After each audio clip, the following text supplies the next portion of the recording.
want to welcome everyone to what's known as the Cold Feet Podcast, but today it's going to be the Heat Feet Podcast. Due to some technical difficulties on my end in Israel, my ice bath is snowed in.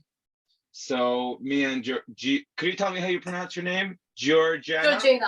Okay. Georgina, I got it. So me and Georgina here are doing the Heat Feet Podcast today instead. I'm in my brand new sauna. I'm really stoked about it. Georgina here definitely helped inspire me wanting to get a sauna. But to atone for my sins, because it is the Cold Feet Podcast, after the podcast, I'll jump into my ice bath anyways. I'll be sure to send you your way. So we'll be getting some hot-cold contrast. So without further ado, can you please introduce yourself, tell us who you are, tell us what you do? Hey, hi, I'm so excited that this is happening, Sean, because we have been talking about this for months and months and months. If you find my name too hard to pronounce, just you can call me G or George or whatever. G it is. G. That's what Nick at the Foot Collective and Andy and a few friends call me. So nice. Yeah, I like that's easier. G. What's up, G? Yeah. So thank you. I just need to explain, we've had a heat wave here, Sean, and like the last week has been so hot. So when you said let's do the sauna, I'm like, well, this is kind of madness. And so, I mean, I've got the door open. I mean, it's 8 o'clock here at night. But, you know, I'm not getting a real proper sauna in here. But anyway, it's all good. So I'm in Melbourne, Australia. And I guess we connected, I don't know, just through the Barefoot movement, I think. Yeah. Yep. And what am I to do? Explain who I am. So just like introduce yourself, what you do. I would love to hear more about your garden project and, you know, what you do in life, what your mission and purpose is in this world that we live in. Sure. Okay. Well, I mean, at the forefront is that I'm a mum of 2 boys. So Josh is 14 and Sam's 11. They're my priority, really. You know, I want to raise great humans. So that's kind of at the forefront. I'm a massage therapist as well, and I incorporate sound healing with that. I do many things, Sean. So we've got our own business now, a gardening business, encouraging people to grow their own food, edible garden. So it's called the Edible Fence and Garden. And I love how we have chats about growing food, and we often quiz each other on what we're growing and different things. So we're super passionate about that. I'm also about to start running my online course again, which is called Vibrant You, which goes through 8-week online course going through the chakra system. Are you familiar with the chakras in the body, the energy systems? Yeah. Yes. So in fact, this sauna has color therapy. This is a white light because it's the brightest, but it also has like the red, yellow, green, blue, so we can like play around with that later. Yeah. Awesome. Well, that's exactly right. So I take people through a journey over 8 weeks, going through the chakras, starting at the base chakra and getting grounded to the earth, and travel all the way up through the body, up to connection, which you and I talk a lot about, you know, something greater than ourselves, whatever belief system that is. Yeah. Can you actually delve into the chakra for our listeners, for what that is, what that system is, how it works? Yeah, I mean, it's kind of a funny one because like we think of energy systems like, you know, physiological energy systems like the cardiovascular and everything. This is has its roots back in like ancient Indian tradition, and it's energy centers within the body. So there's 7 main ones, plus there's a whole lot of other different ones. It's like a vortex of spinning energy. So it's kind of, you know, for a lot of people it's a bit woo-woo, but for anyone who's felt a shift in their chakras, you really know that it's actually something to it. So, and the color is related. So for example, the red of the base chakra, you know, that's all about the color of blood and our survival and what it is to be a human being. And so we go through all that relates to all of those aspects of health. sorry, that's not really a very specific reply, but I hope that gives you a bit of insight. Mm-hmm. I understand. I mean, I think people in this day and age,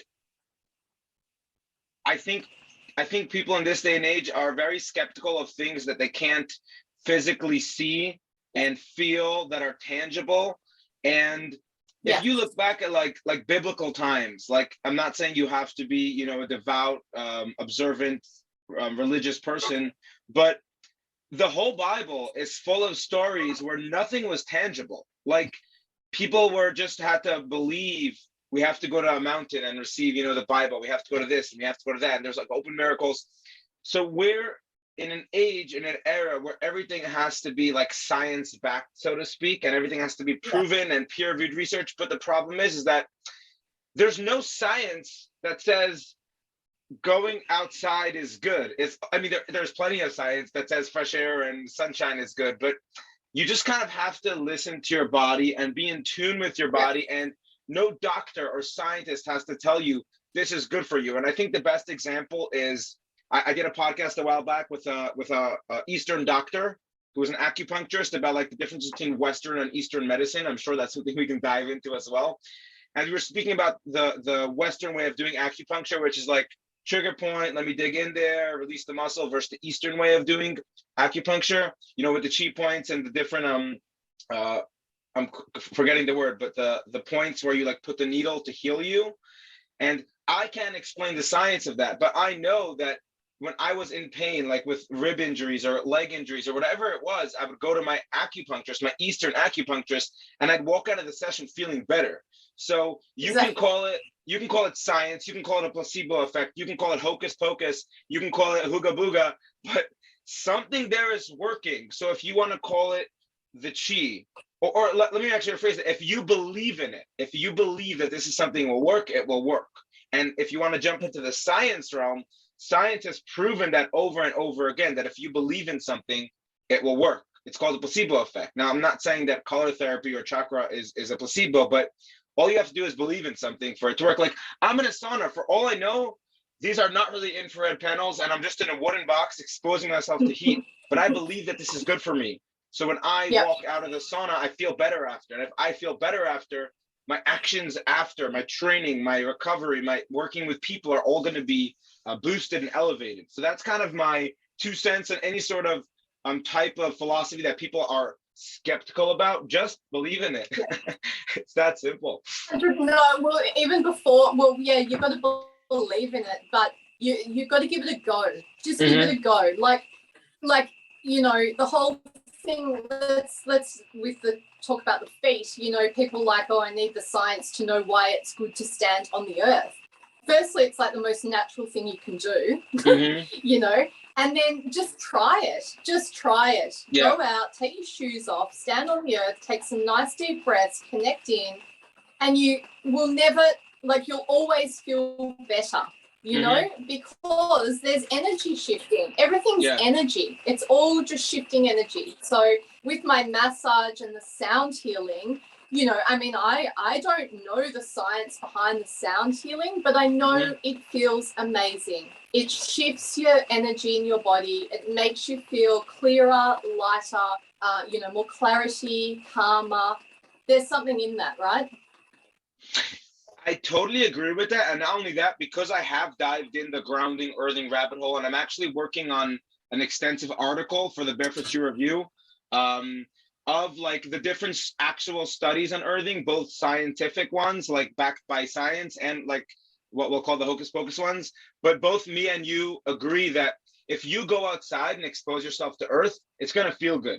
So like people who are skeptical about it, I'll tell them, hey, just go to the park, take your shoes off, wiggle your toes in the grass. In addition to that, they're also in sunshine. They're also in nature. So you can't go wrong. So even if earthing and grounding is pseudoscience and there's zero benefit, you're still doing something right for you.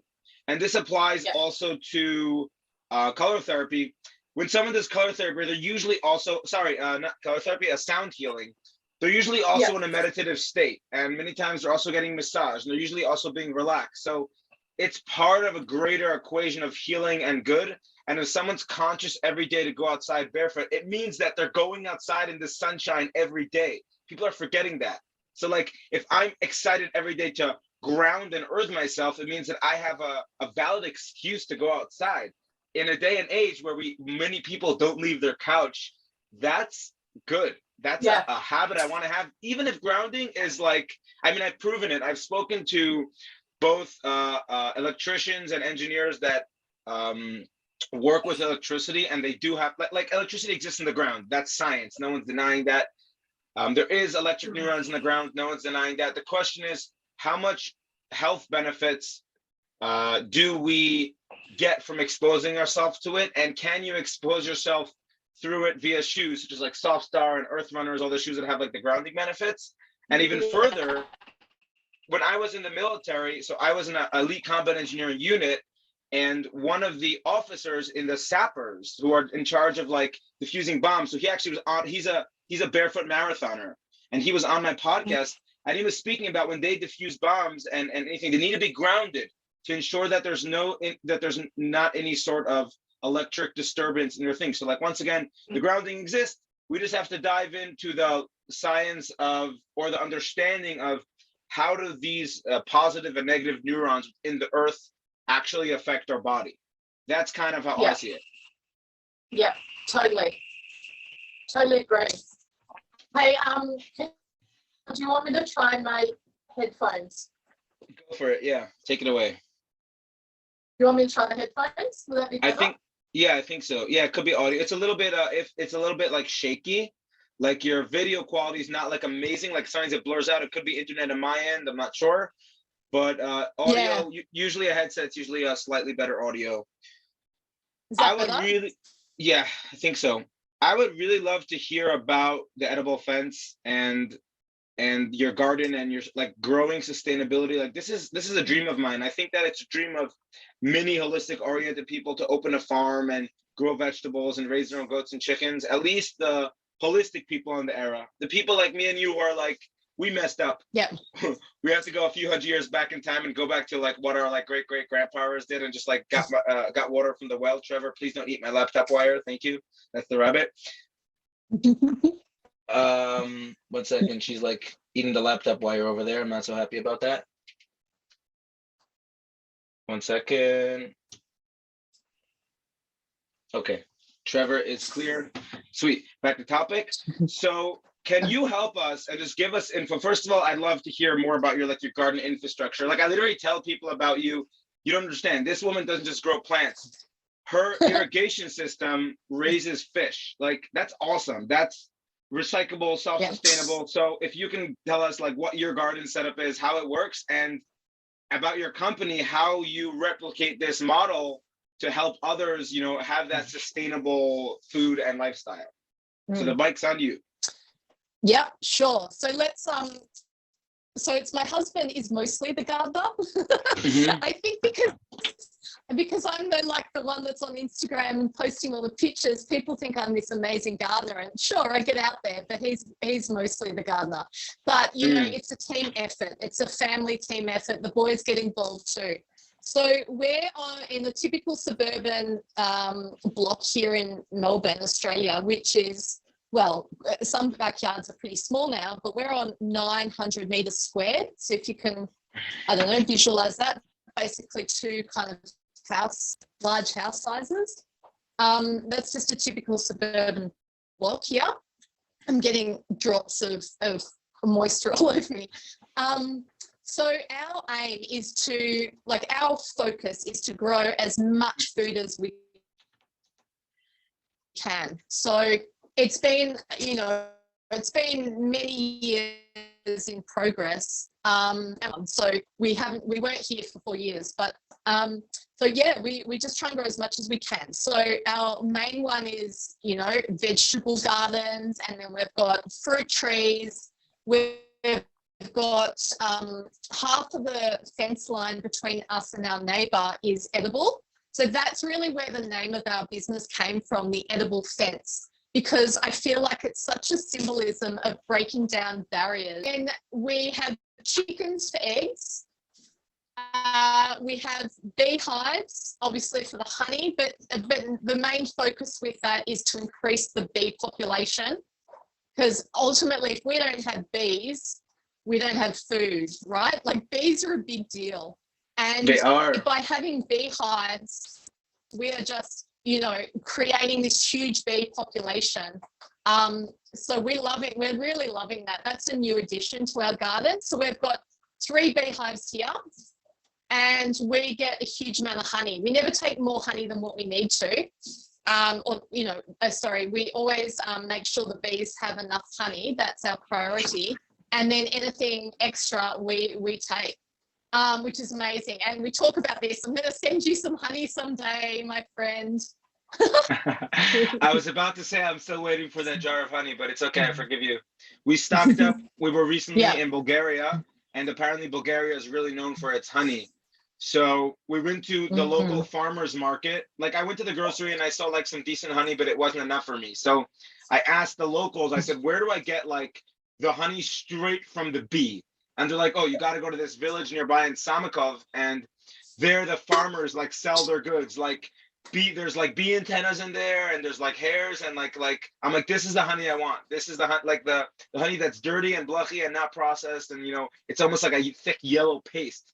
So we picked up some honey from there, and it's so tasty. Like I could even like compare it next to regular honey and like taste both, like honey that's heated and like processed. One tastes like liquid sugar, and one tastes like the elixir of God. It's awesome. We've been living off it the past day. We've been having like every day in our salads, bee pollen, propolis, bee honey, bee royal jelly, you name it. We're just like bee producting away. Hopefully we're not allergic. Yeah, it's amazing. And so then also we've got the fish. So we turned one of our garden beds into an aquaponic system. So amazing. we grow rainbow trout that we eat, and we harvest and we eat. And then on the top is the vegetables. So it's a symbiotic relationship between the fish and the vegetables. The water gets siphoned from the fish up to the grow beds, and the water then trickles down through the veggies, so watering the vegetables, and then filters down, cleaning the water, and then the fish, it helps change the water quality to be the right pH and everything for the fish. And then so it's this beautiful relationship. And I mean, with an aquaponic system, obviously you don't need to eat the fish. You might just want them there for decorative. That's not the right word. You know what I mean? Yeah, I understand. Yep. I'm always worrying that the audio is not good. And so it's amazing, Sean. We eat this fresh fish from our suburban garden. Sounds delicious. So first of all, I have a few questions. Yeah. Does the fish, like fecal matters, like, is that good for the plants? Because I know in general, like manure and animal manure is very good for compost and growing plants. Does it apply to fish as well? Yeah. Basically, that's exactly right. So you have these amazing vegetables on the top because they're getting really great nutrition from the fish. Yeah. That's amazing. I'm totally blown away by that, and even more so, I think that I train people for a living, and a lot of times I come across athletes or movement-oriented people who are vegan or vegetarian, and I'm not gonna like go too down that hole right now. No. But a lot of people, like you, at least from my opinion, you can't survive off air and herbs. Like especially if you're someone who's moving and growing. You want to be, having sufficient protein. You want to be having fish. You want to be having organ meats. Once again, if you're vegetarian, that's okay. You can be vegetarian. But I like it that your garden is not just vegetables and fruits, because while some people may be able to sustain themselves off of that, I know that I can't, and I know that many of these people are lacking in amino acids or protein intake. You're growing meat. You're growing sustainable fish. You're growing. Do you have chickens as well and stuff, or not yeah, yet? Chicken. Yeah, so no, chickens for eggs. You have eggs. Just for eggs. Eggs, yeah, I understand. You have eggs, you have fish, you like have a well-balanced, sustainable meal. And I love fish. Like if I'm out, I'm gonna get a grilled fish, like straight in the grill, eyeballs and all. I'm gonna eat all of it except the bones. But like when you were speaking about that rainbow trout in your trough, I was like, I want to come to Australia and share a rainbow trout with you. Like that's how I was like salivating over the concept of it. It's amazing. Now, how can someone who has either a minimal garden space or just like, a small space replicate this to an extent? Well, I mean, it's perfect for a small space because, I mean, our planter box, it's just outside of here. I'm not exactly sure how big it is, but if you just had a courtyard, you could ultimately have this aquaponic system and you have veggies on top and fish below. Like this is the idea of it, is it's for small space, because it's top of each other. So it's taking up that much space compared to double that. You know what I mean? So the idea is that it is for small spaces. Yeah. So our family business, the Edible Fence and Garden, we are doing online consultation. So, even if you're not in Australia, we can chat to you overseas and stuff to help you set up something like this. This is why we started this business, to help anyone to just grow all different things in their garden, whether you've got a balcony, whether you've got a courtyard, whether you've got, acreage. We want to help every single person to grow something, So how would this type of model of the aqua sustainable system, how would that work on a balcony if there's no like connection to the earth? No, it doesn't need a connection to the earth. You just need the power point to run the filter. Or if you've got, ideally, I mean, we don't have solar panels here. That's something we really, really want to invest in. As long as you've got the electrical, you've got power to run the pump. I'm sure you could do it on the balcony. I mean, the only thing is that you've got to be careful of the climate. So the rainbow trout don't like it too hot. So we don't have any at the moment. It's a seasonal thing, really. So through winter, they thrive, but when it comes summer, we need to harvest all of them. So we have a period of time where we don't have any fish, but then we'll get some more and then we'll have another whole lot of harvest to go again. Wow. Yeah. Wow. So when it comes to here, so Israel is a very, very agricultural friendly environment. Like you'll drive on the highway and you'll see acres and acres of farms and vegetation. But unfortunately, where I live now in Jerusalem, it's not common to have a garden in this neighborhood I live in, but we were blessed with a 30 square meter garden. And so far we've got a pomegranate tree. It came with the home that when we moved here, it's not like we planted it, but it's not so healthy. Like I've seen like the neighbor's pomegranate tree without like, being jealous, but their tree will like produce like 100 to 200 to 300 fruit every season, where ours produces like 20 to 30. So just a general question out there for the ignorant farmers such as myself, when you have a tree that's sick, like that's not healthy, like we tried to get it more sunlight, I tried pruning it, I tried giving it manure, what do you do? Like I can't exactly give it a massage and like say move more, you know what I mean?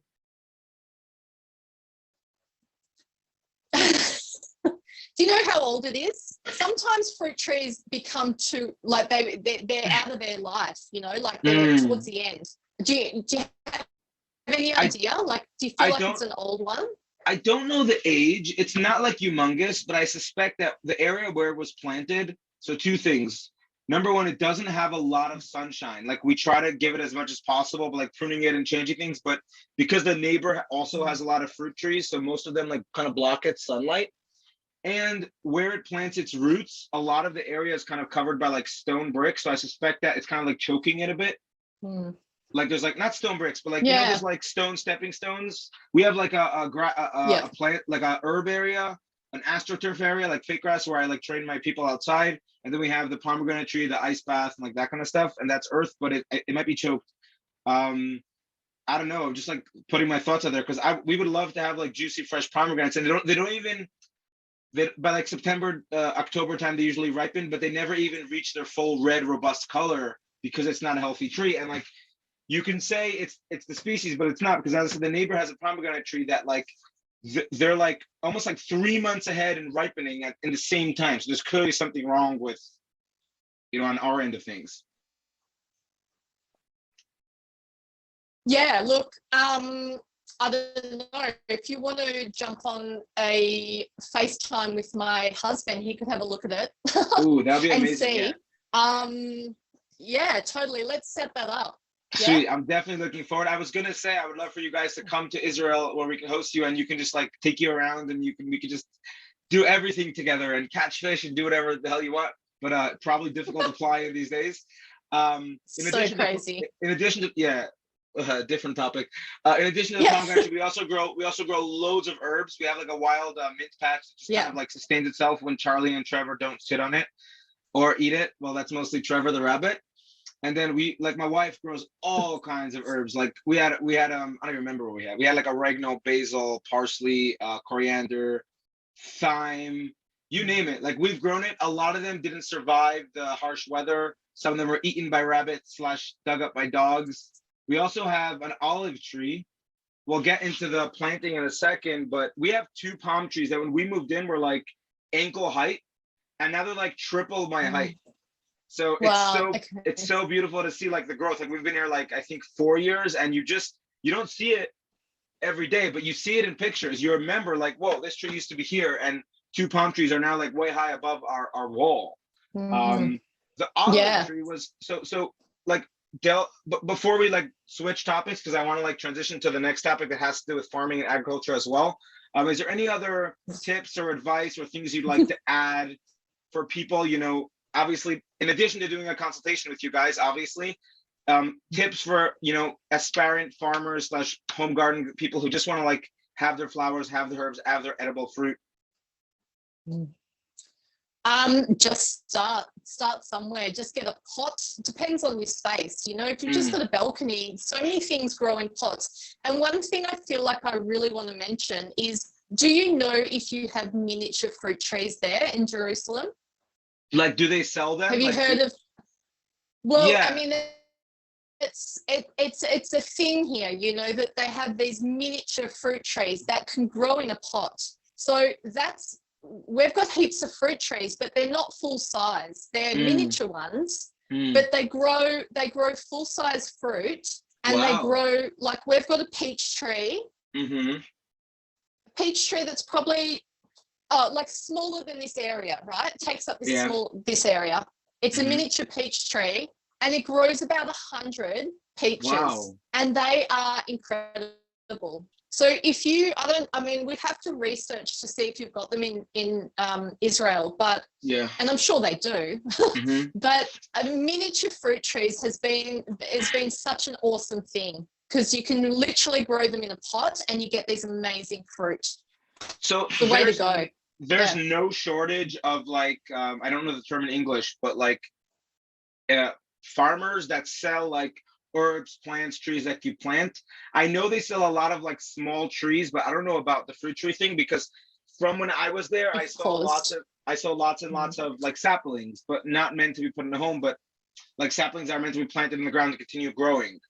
My parents, who also had a dream of planting a tree in their garden, planted a pomegranate tree also like 3-4 years ago, but I'm not sure about the miniature fruit thing.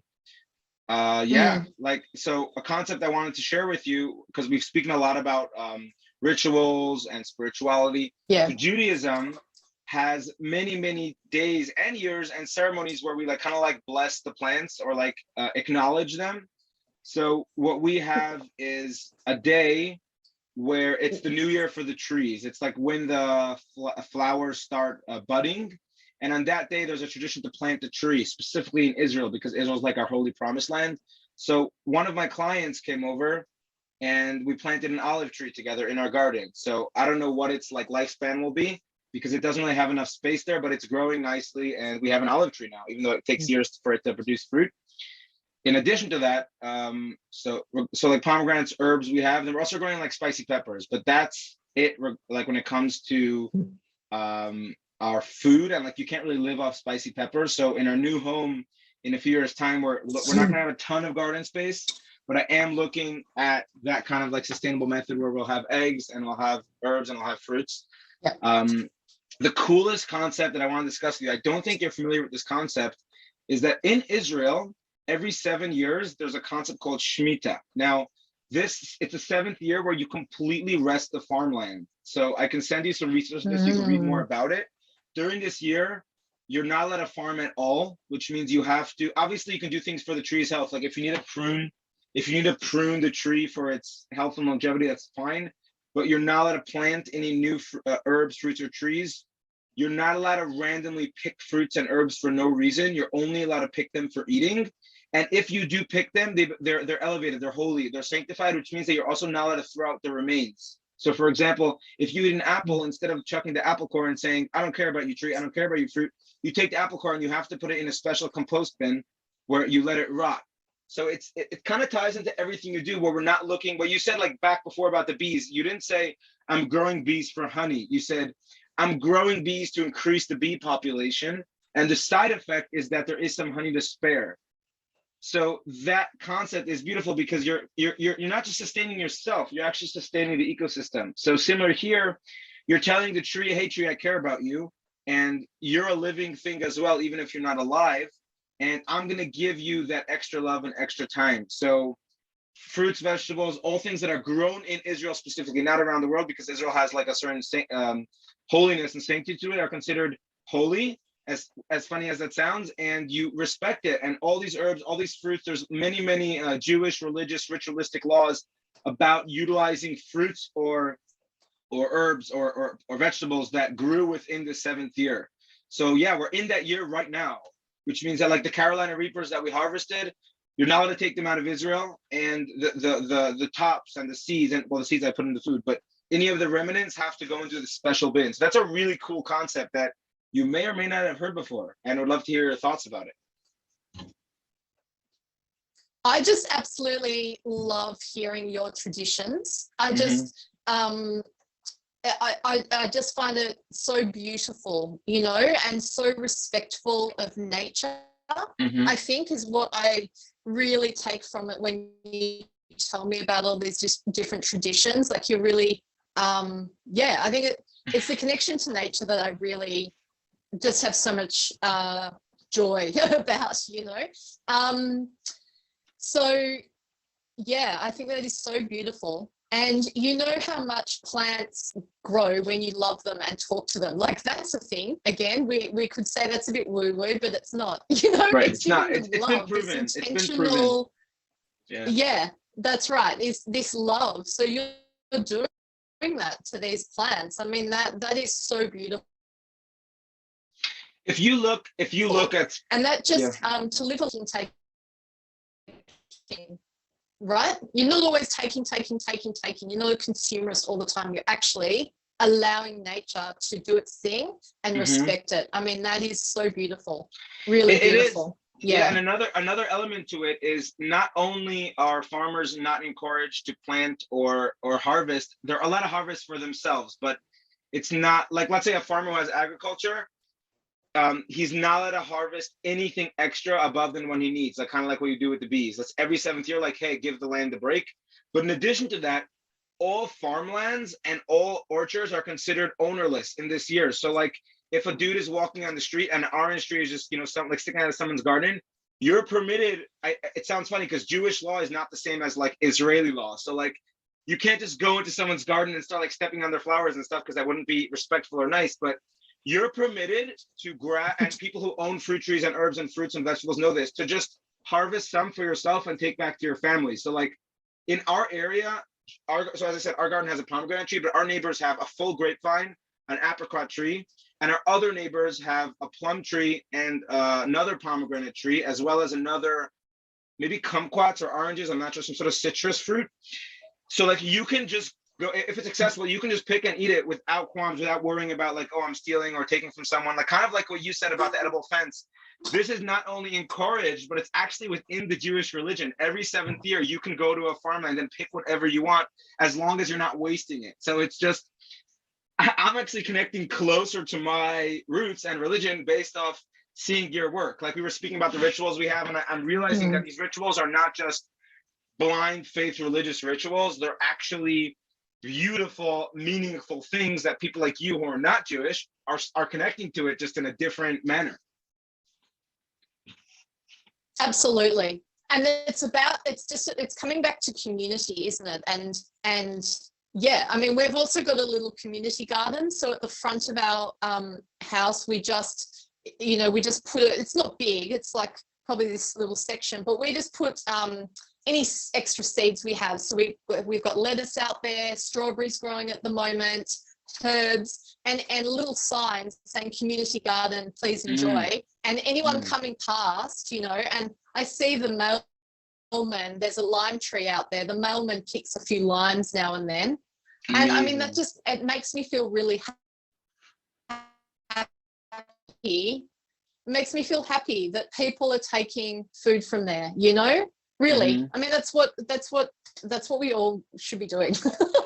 Really, just giving and sharing and yeah. We should be. When I say all should be doing, just the symbolism of that, the symbolism of that.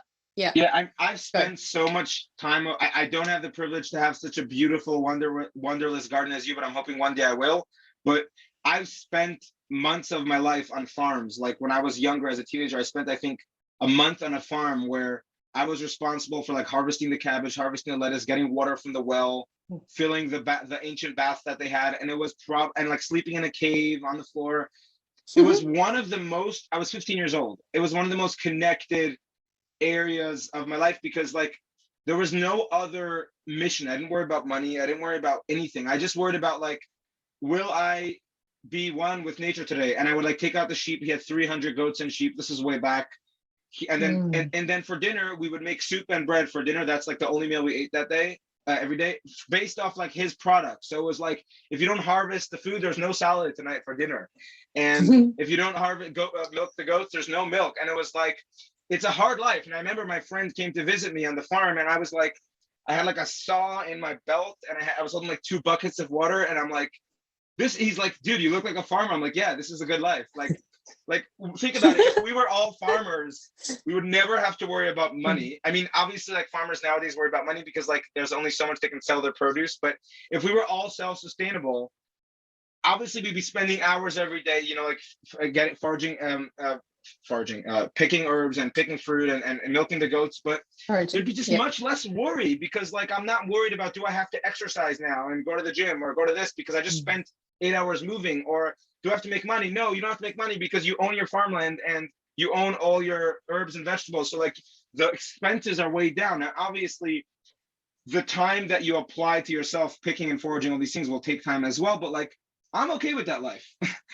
Like I'm personally okay with making less money and spending much more time in nature and sustaining myself and my family and my loved ones and my friends, and like that's cool. And I think that we kind of went wrong. Another like farm experience I had is where we got Charlie from, where my wife goes repeatedly for like the horses and the goats. So he has goats, sheep, chickens, ducks, horses. He had a donkey for a while, and he has 2 fig trees, 1 lemon tree, grapevines, kind of like what you did with the fish. So over his like wooden like porch deck thing, he has grapevines growing all over it.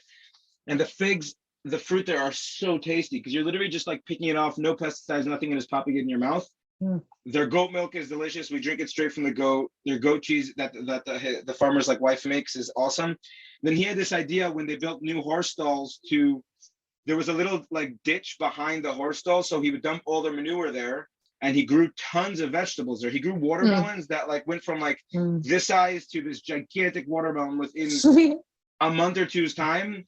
And he was growing like spicy peppers, herbs. So it kind of like died out, I think, because of the winter, but he was letting me come and take all the peppers that they grew. And these peppers not only were so spicy, but they were like the tastiest peppers I ever had. And they grew in horse shit.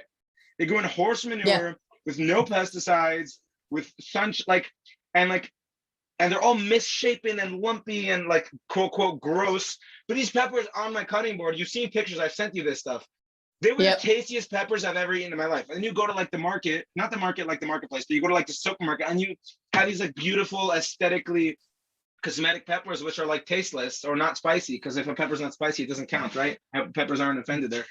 And it's like, we went wrong. Like mass farming and mass harvesting was not ever supposed to be a thing. And I think you're the expert here, but from my understanding, Humans were meant to plant as many vegetables and fruits as possible. The more the merrier. You plant an orange tree, an olive tree, and a palm tree, and a date tree, and just plant more. You shouldn't, like, oranges weren't meant to have 5,000 orange trees in a row and then squeeze for orange juice. It's almost silly. Orange was meant to fall on the floor. The peel is meant to compost into the ground to further the growth. The orange is meant to eat. You spit out the seeds on the floor while you're eating it to grow more orange trees. The bees, the squirrels, the birds, all part of that. And by putting these like things in greenhouses and fenced off areas and pesticides, we're not just like destroying our health by eating pesticides, we're actually destroying the ecosystem, because now birds and squirrels aren't eating it. No, Mr. Farmer dear, the birds and squirrels are supposed to eat it. That way we can spread the love and spread the orange trees. Sorry, I just went on a rant, but this has been on my mind for a while. Love it. Rant Love complete. it. I love the passion.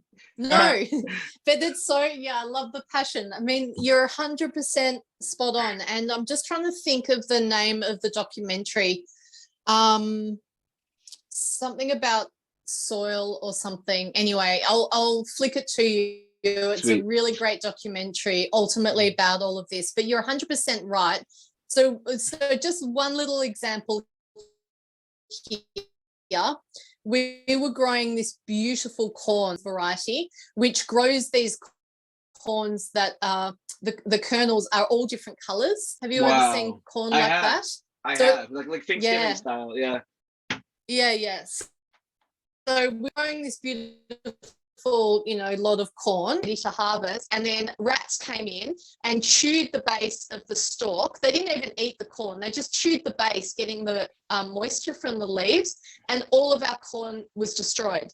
So why I'm telling you that, say if you're a farmer and you only grew corn, you would then have no crop. So Correct. the more you grow, as you say, all different things, and like almost like a permaculture where you're growing compatible plants, that actually help each other.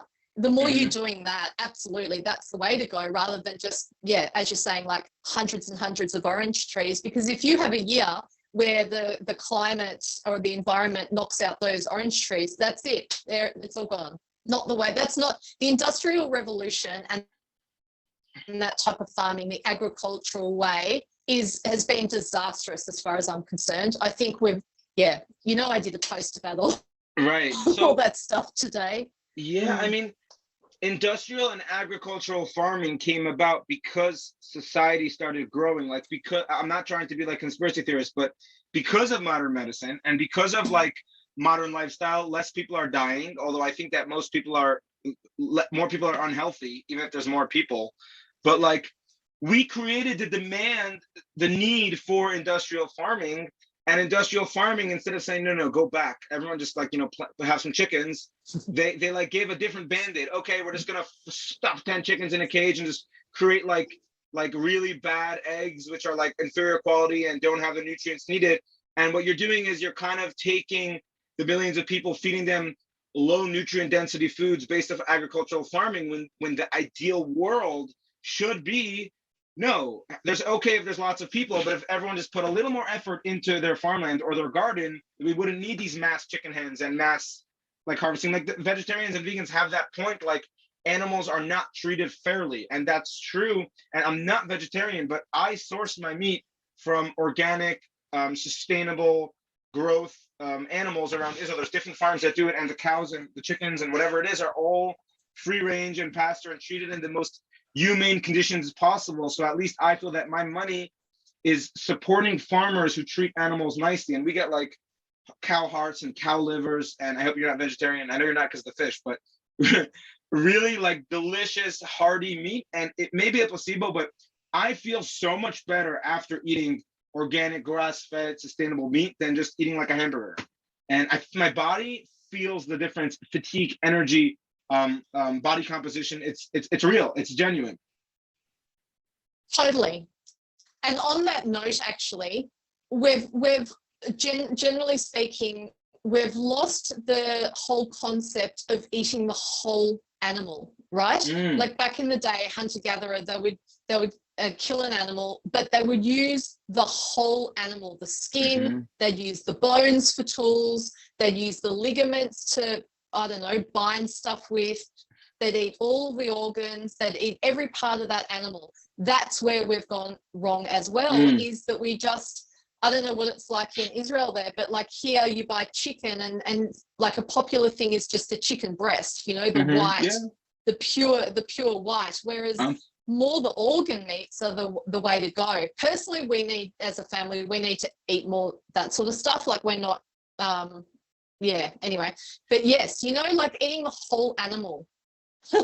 I've got a lot of vegan friends, so I don't know how they're going to go listening to this. I'm squatting on the floor now because it's getting a sore back from sitting. Yeah, same. So the one con of this sauna, because it's like a one-person sauna, even though I can fit two, is that I'm sitting, and I'm kind of bummed out about that, because when I got it, I just got it like 2 weeks ago. I wanted to be able to do mobility and stand and squat. So I've experimented with like different positions where like I'm like cross-legged, or like I'm kind of like, you know, hanging out on the tool, or like squatting in it, but like kind of like this. But I'm bummed out that I don't have more space. So God willing, in a few years, when we have the funds for it, I'm going to be getting like a 4-person sauna. My wife hears me; she's not so happy about that, and we'll see how that goes. But I think that we went wrong when Amazon came out, and I'll explain what I mean. We developed from a society who had to move, let's like moving away from food, but it's going to go back into food in a second.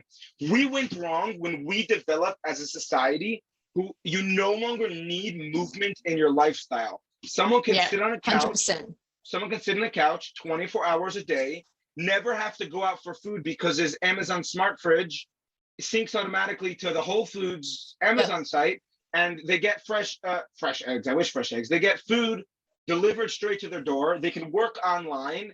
They have local plumbing and local water. They're always temperature regulated, which means they're never leaving their comfort zone. Air conditioner is always on, or heater is always on.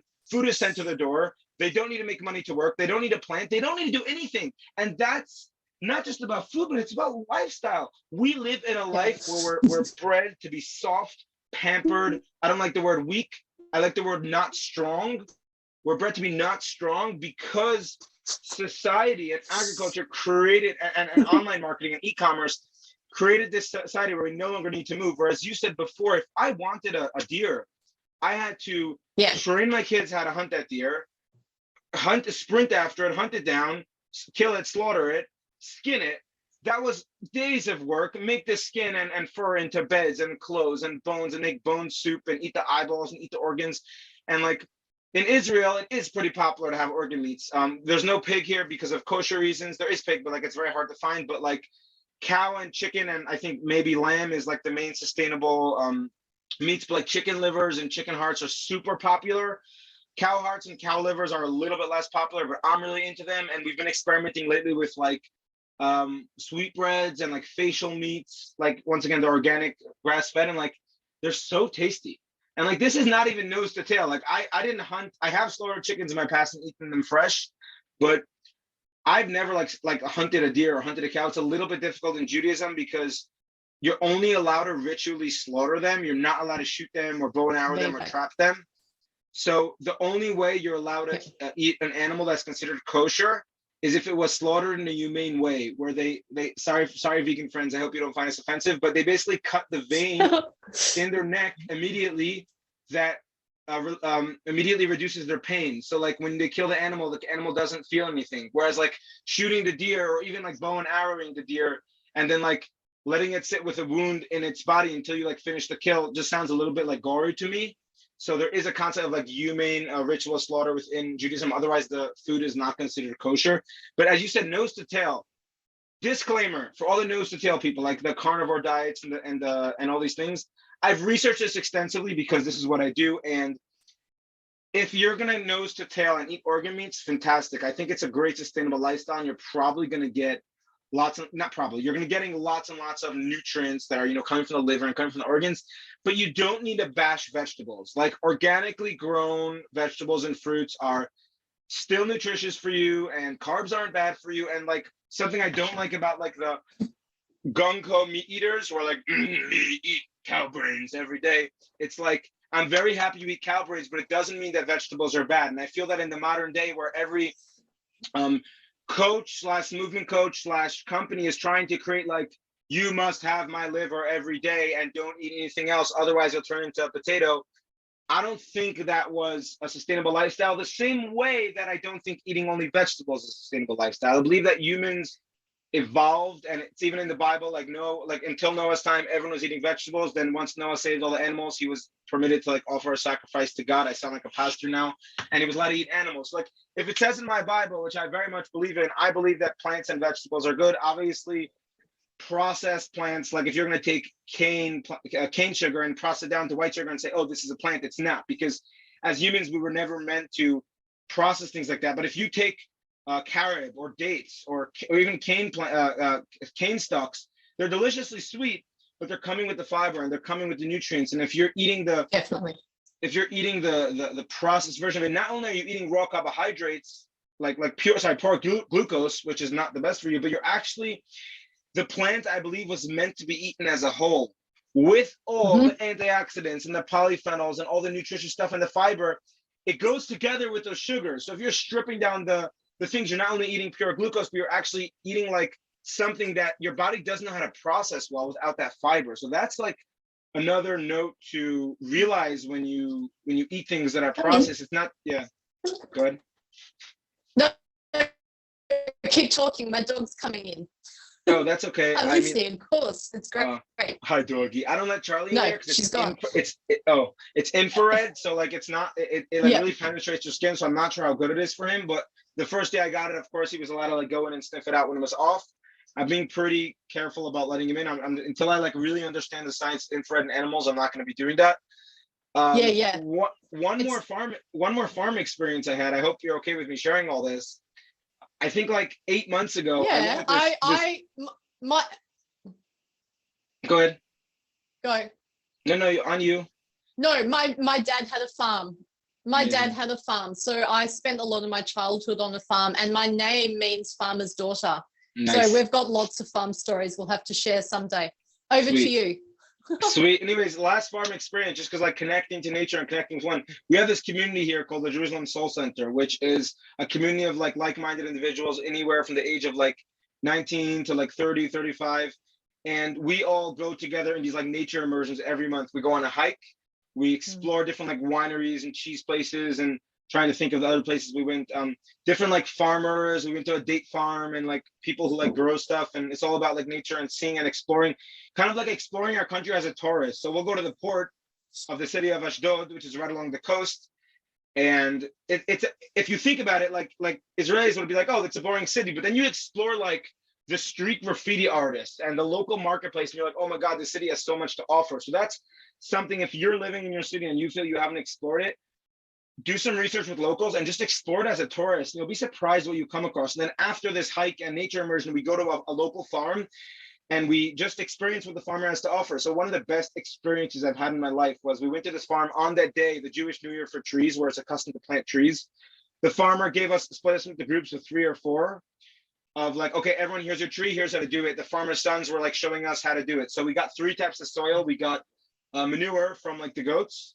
Then we got this aged wooden, like fermented, almost moldy, but not moldy, of aged wood that every time a tree of his would die, he would carve it up and put it in the pile so we can use those aged oak. And then he had this like red soil from Egypt for like that was really nutrient rich. And each hole had to be filled with the 3 soils when you plant the tree. And he was explaining to me how bad industrial farming is because of what I said before about planting 500 orange trees. He's like, here, we're trying to plant everything. I want every type of vegetable, every type of fruit, every type of everything on his farm. And he's completely sustainable. He doesn't pay a penny for food. He has goats, sheep. He grows like grains. He grows fruits. He grows vegetables. For dinner, we made pitas. We made pita breads from scratch, from like the flour that is his own flour that he harvested. We made a stew from potatoes and sweet potatoes and who knows what else was in there.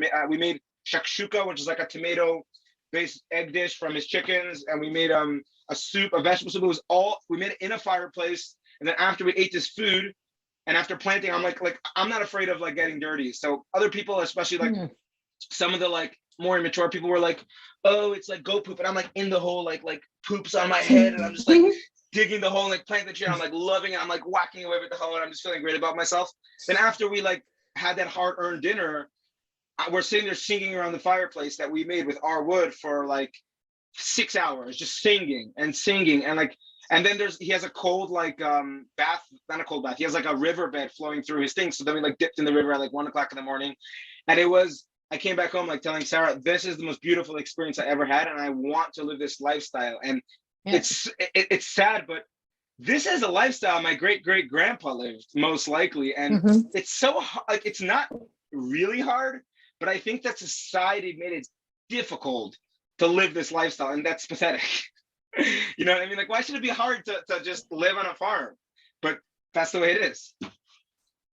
Totally. You're spot on. It is. They make it really hard. So, I mean, you know, I wrote that ebook, Rewilding in I own it. Suburbia. I have it on my Kindle. Yeah, you own it.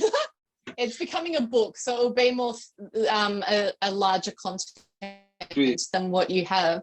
But that was my exact aim, was, okay, right now while my children are at school, we're staying here in suburbia. Eventually we want some land and have a farm near the ocean. But while we're here in the suburbs, that was exactly what you're saying, like our ancestors and that, what can we actually do here that replicates living on the land? So, you know, for example, even inside at night, turning the overhead lights off and just having either candles or salt lamps and things, you know? So like back in the day on a farm, they wouldn't have had the electricity. So once it got dark, they would have just candlelight.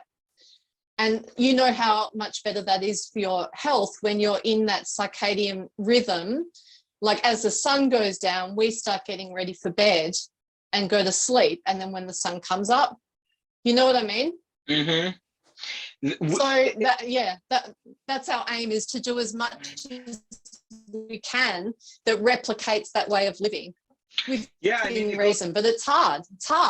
It is. It goes back to like saying how we messed up. It goes all hand in hand with like constant temperature regulation, air conditioners and heaters, and electricity messes with our natural melatonin levels of sleeping. And like, I don't believe that humankind was meant to be up till 2 a.m. And back in the day, night would fall at, let's say, like 5 p.m. or 7 p.m. or whatever it is before like daylight savings time.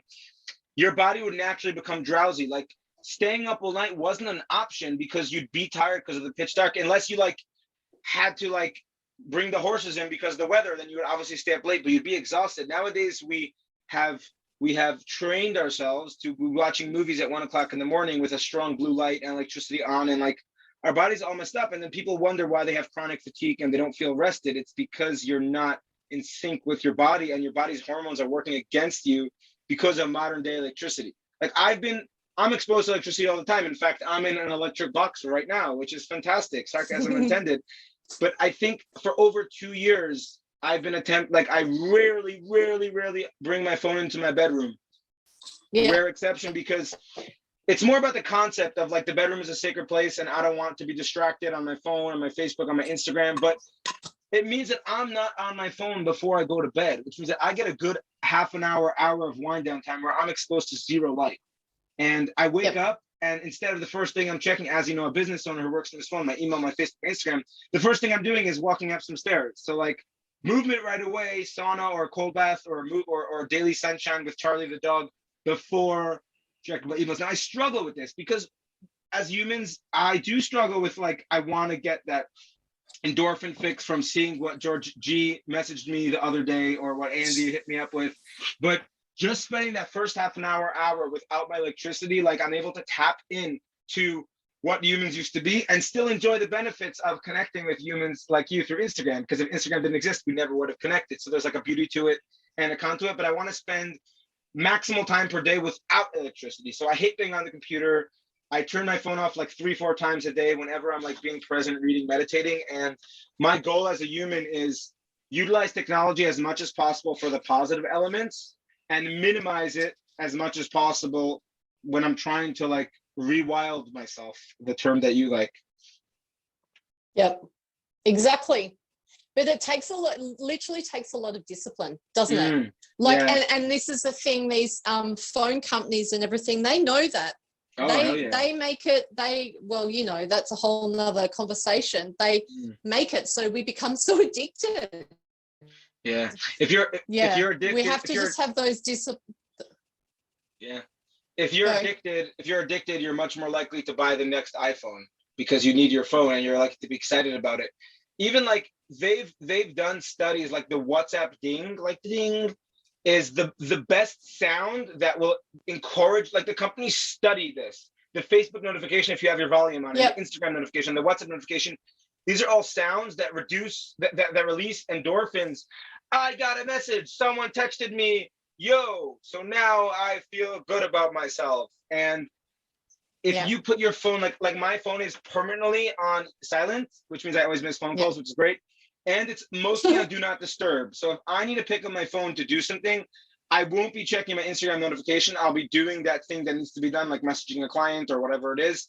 And then if I'm working, I turn it off, do not disturb, so I can actually access my phone. But like the company snuck in a little bit of like rewilding in the phone. Like there is a blue night mode and there is do not disturb mode and there is app blocking apps. Like you can like kind of play around with it so it's not the most harmful thing in the world. Because I don't, just as we evolved to eat oranges from largely harvested non-organic, we can also evolve to be able to utilize a healthy relationship with our phone and social media, whereas some people will disagree with that, and that's okay. But I believe you can use it for the positive and try to limit the negative coming from it, like, you know, taking social media breaks and turning your phone off multiple times a day. Another thing I noticed with Instagram, because I'm very active on it, as you are, every few days, you'll start noticing this, Instagram will sporadically remove buttons and change them. Meaning they'll take the, like, every few days, you won't even notice it because it's so like automatic. They'll remove the top button of, like, let's say post to the bottom left corner. They'll move it to the mic corner. And what they're doing is, if you're confused on your Instagram, this is truth. You're gonna spend more time in it trying to post. If I'm spending more time in it trying to post, I'm gonna spend more time getting distracted. If I'm spending more time getting distracted, I'm likely going to purchase something through someone's Instagram, which will make Instagram more money. The more time I spend on social media, the more time I'm going to potentially make Instagram money. So notice that if your plus post button was in the top right corner, in 2 weeks' time, it's going to be in the bottom left corner, and that's to confuse you. It's true. It's fact. I know. It's madness. Like we're living in a crazy world. And I'm tapping out as much as I can and living off the grid as much as I can. How are you doing with the heat, by the way? Feeling good? Well, the door's way open, so it's saying it's like 96 degrees, but it's actually really beautiful because it's 9 o'clock here at night. It's dark outside, so I shouldn't be on my phone, but that's fine. Right. And it's beautiful, like the cool. Yeah. Yeah, I mean, I'm at I think I'm at like 50 degrees Celsius. Because it's infrared, it penetrates like much deeper. I'm definitely enjoying this slightly more than an ice bath for an hour, because we've been on the pod for like 10 hours. So. An ice bath for an hour, like after that point. What's up? No, well, like, so this is the hot rock one. Yeah, I see. See that? Right. So I love the concept of infrared. Like I don't enjoy the hot rock one as much, simply because I like doing breath work in the sauna, and after around like 5 to 10 minutes in the hot rock one, you just like the air's too heavy. It's very difficult to breathe. And I like do mobility in here. I do yoga in here. I exercise in here sometimes. I know it's kind of small. But with the hot rock one, after like 10, 15, 20 minutes, especially on higher temperatures, it's very, very uncomfortable. To where here you're getting hot. I've been here for over an hour, and at like 50 degrees, and it penetrates really deep into the skin. It doesn't warm the air around you. It directly warms your body. So you're able to benefit by staying in the sauna at longer times. And like, just tangenting for a second on heat, I broke my collarbone and dislocated my AC joint 4 weeks ago. And I've been doing, this is in Bulgaria, snowboarding, and I've been doing everything humanly possible to restore it so I can work out again. And like, the doctor told me to be in a sling for 6 weeks. A sling would have immobilized my arm to here. I'm here now. This is a broken bone. Okay. I'm overhead. I just did a dead, like before I was working out, I was doing like pull-up, like I wasn't doing full pull-ups yet, but I was hanging out on the bar, just like in a dead hang position. And like, that goes against modern Western science. And I very much accredit heat and cold exposure to part of my recovery. Like when I was in that hotel in Bulgaria, so they had a Turkish bath, a steam room, a cryo chamber, like forest, like a salt sauna, a jade sauna, infrared sauna. And I was doing them every single day in addition to like light rehab movements, just keeping my shoulders and elbows and my wrists moving. And like, I'm ready to roll. I'm not ready to like sprint the marathon and like play tackle football yet, but my shoulder's feeling great. And if I listen to the doctor, That's great. Heat, like there's something magical about heat. They're actually, and in addition to that, just like I'm tangenting because we're both in saunas, heat, specifically infrared heat, has been proven to help maintain strength and muscle, specifically while injured. So like there was a study on it where an athlete, if they work out and then spend a half an hour in a sauna session, it's the same stimulus as performance enhancing steroids. So like if you sit in the sauna for half an hour after a strenuous strength session, I can link the study on this in the bottom, the show notes, you will be getting drugs. You'll be getting steroids and additional growth hormone and testosterone. So like for someone who's injured, being in heat, specifically infrared heat or like hot sunshine, will be extremely beneficial to maintain your strength and muscle while injured. Or if you're someone who wants to incorporate heat as a general healthy lifestyle, heat is very, very, very good for you. And if you contrast it with cold, which I'll be doing in the snow and my ice, but I'm so excited for that. Not really, because it's at like 50 degrees. I'll definitely get you a video of that, don't worry. It's amazing. Like the effects are immovable. Now I want to dive into one more topic, and I'm going to talk less and let you do the thing because I wasn't blessed with kids yet. I only have a dog and a rabbit. They're in bears. Yeah, no, they don't have to show up. They don't have to show up in the podcast. I'll do a podcast with them in the next round. But there's two people that I follow for like inspo for like parenting. You and Ben Greenfield. Both of you and him. I don't know if you've heard of him. I'm sure you have. You don't raise kids. You're raising younger humans. And I want to like just elaborate on that. Then the mic is yours. Most people view kids as like immature and young and little and like dependent and needy. And like, I'm going to raise my kid and just pamper him and give him money and give him a house. And like, hopefully when he's 30, he'll grow up. But we both know it doesn't work that way. You raise humans. You raise people who are building their own companies at the age of 8 years old and completely independent and completely sustainable. And like, I don't know about your kids, but I know Ben Greenfield's kids, like they started a podcast. They started a cooking show. They have their own ideas and own recipes and own Instagram or whatever it is. And I don't mean Instagram to post like pictures. I mean like Instagram to like educate people. So parenting 101, whatever you're doing it right. Can you delve into what makes your relationship with your kids so special and how they developed into the independent, mature, young human beings that they are? Thank you, Sean. That's such a lovely compliment to hear. Firstly, I want to say that. And, you know, I mean, I don't even really think about it. I don't know, I parent them or not parent them. As you say, raise, like I acknowledge, I mean, I'm quite spiritual, so I acknowledge that they're this soul, you know, they've got this, they're not just this, I never talk down to them, you know, I talk to them just like we talk to each other. Humans, So the big thing is we have really encouraged nature connection for a start, right? When they were young, they had a little veggie garden. They were always outside. Then we moved to the country. So one key thing that's really been very important to us as parents is they haven't had a lot of electronics. They haven't had the latest iPad, the latest iPhone, blah, blah, blah. They just we haven't done that with them. They don't feel like they've missed out. My eldest son now does have a phone just because he rides to and from school, but there's boundaries on that. And I mean, when I set those boundaries, I have to be very conscious of what example I am setting as well. But that's a big thing for us, which is very hard in this day and age when kids are so into electronics. But we've encouraged the boys to be immersed in nature. And I really, really strongly feel that that's rubbed off on them because they have time where they haven't got guided play, so they've become bored. And when kids have the opportunity to become bored, they are creative. They create their own games. So I'm pretty sure you've seen a lot of the stories and stuff I post with my kids, and they're always creating something. They always are building something. They make up games. They've just got this wild imagination. And I think that's because they've had time in nature and time that's unstructured as well. Like a lot of children here in Australia they go to school, it's very structured, and then after school they've got so many activities on. Now that's great in some regard, but kids need time of just to get bored, as I said, like, because that creates boredom allows for creativity creative as well. energy. Yeah. And creative energy, you know, and then they blow me away with the stuff that they make and create, and they're such funny kids. So I think nature's the big one.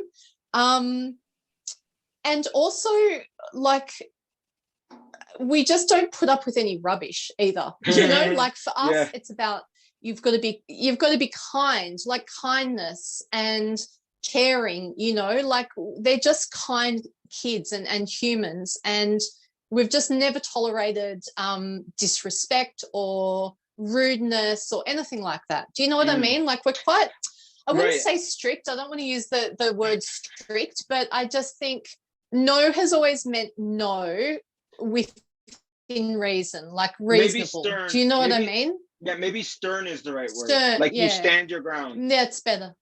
Yes, and as parents, like we always make sure we're on the same page so that the kids don't maybe get a no from me and then go to my husband Steve and he says yes. We always are very consistent with how we parent. Yeah.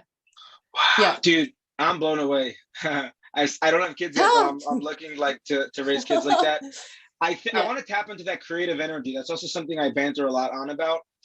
If you take someone and put him in a 9-to-5 job and just say, work for this guy, you know, pulling your 10, 20 bucks an hour, you're destroying their creative energy. Their creative energy is their ability to create things, which means all the entrepreneurial ideas and the edible gardens and the cold feet podcast and the training and the opening a gym and all the things you do will never come to fruition if all not your time, because time is subjective.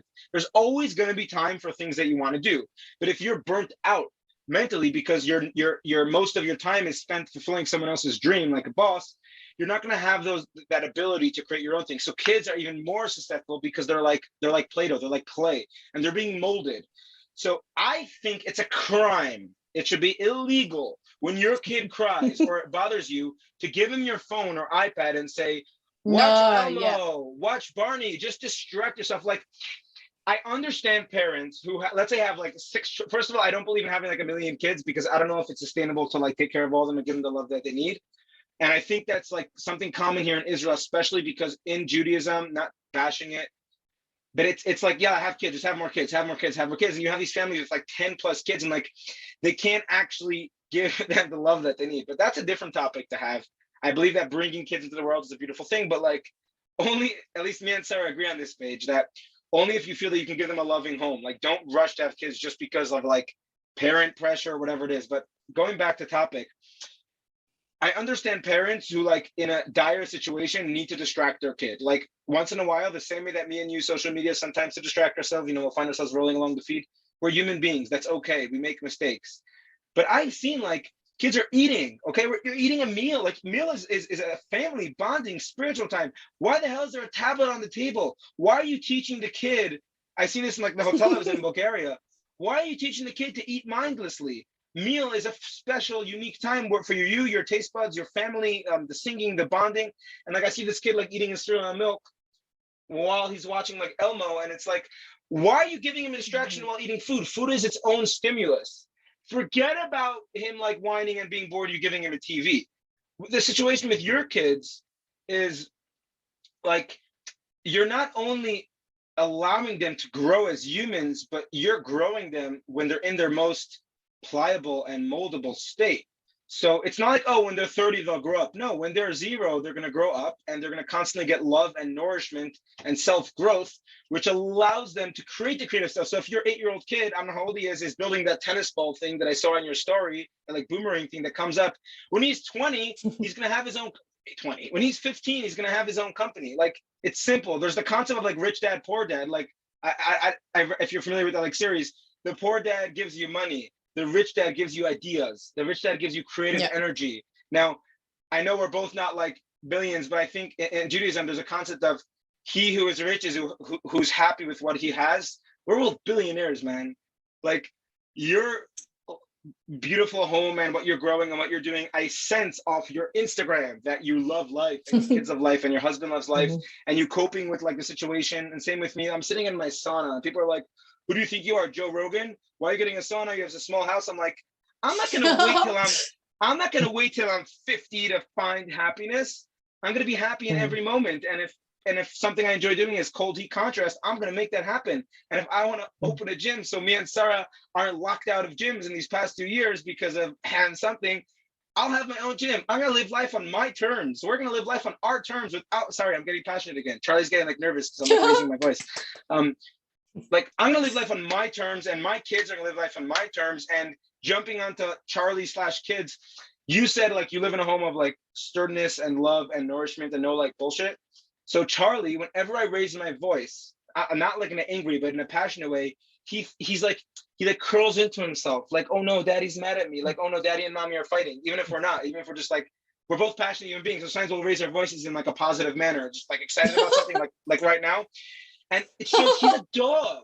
He's a dog. He's not a human, but he's affected.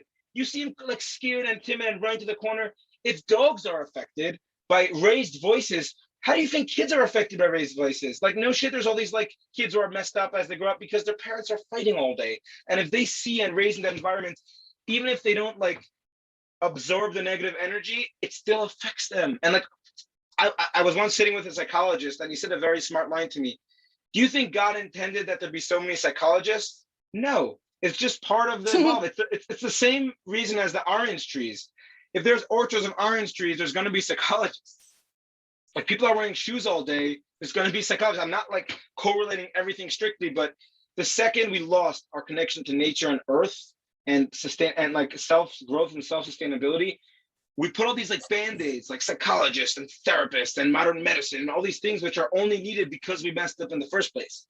If you poop in a squat, okay? If you poop in a deep squat position, you're gonna need to wipe less. I know this is gross, but like I'm sure our ancestors would like, it's great. Yeah, they poop in a squat, they take some leaves, clean it out and move on. No one needed mounds and mounds of toilet paper because the poop didn't get stuck there because you actually are squatting the way nature intended. I'm gonna take a breath because I'm getting hot. Mike, on to you. Woo! Yeah, like really, you've been in there for like an hour and a half, Sean. Nice. My door's wide open, so it's not even hot. No, but my door is wide open. Too cold. Hey, Ice bath. I really think we need to do another podcast because I really, really would love to talk about my experience of birthing my kids as well. Home birth? Well, no, they weren't, but I did a thing called calm birthing.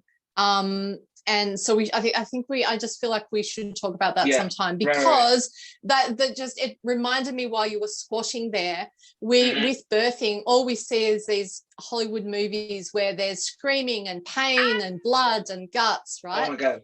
Whereas let's get back to nature. A woman is made to birth. So anyway, that's for another podcast. I'd love to share my experience with my calm births. Dude, we have so much to say. Let's summarize here. If there's first of all, where can we find you on social media, on your website, your online courses, your webinars, your book?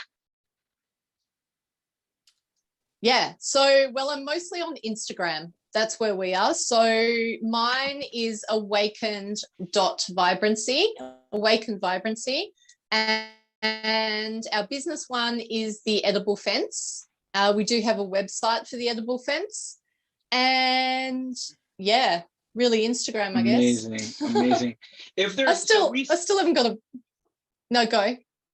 So we spoke about a lot of things, like a lot of topics. We dived into like parenting, we dived into sustainability and farming and agriculture and the way we messed up in the past century. But if there's one takeaway that you would want to give our listeners and viewers, and we're going to share this with the whole Aussie community, the whole Israeli community. I'm going to put it up on Facebook groups here in Israel, like the Barefoot community. One tip that you would want to like, what can I do today to go back a few hundred years and be more sustainable? What would you suggest?